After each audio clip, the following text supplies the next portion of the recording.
Hey there, how are you doing?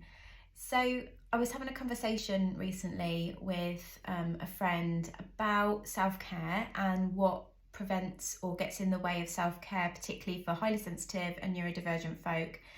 And I was saying that one of the things that I see often is sensitive folk, neurodivergent folk trying to approach their self care in the way that a neurotypical person would. And in my experience, it's just not going to work in the same way. Often, highly sensitive and neurodivergent people, because we're wired differently, we need different.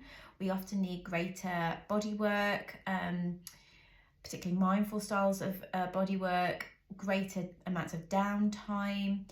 We often need greater processing time, time away from social stuff.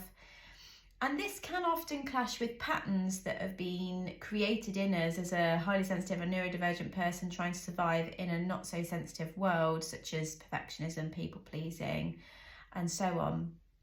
And so if you are somebody that is doing all the things and not feeling the relief that you're hoping, perhaps you're still feeling overwhelmed, still feeling anxious, in actual fact, maybe you're feeling that your self-care is just another thing to do. Maybe it's that you're approaching it in the way a neurotypical person would approach their self-care. And I'm here to just remind you that when you're wired differently, you need different. And it might be not the what you're doing, it might be the how you're doing it.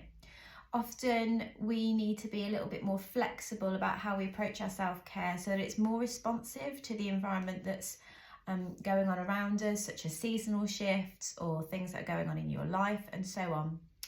So if you're really interested in transforming your relationship to your self-care, maybe your self-care is non-existent, maybe it is, but it's just not quite working for you, then please get in touch. And let's have a conversation about what you can do to have your self-care be of much greater support for you.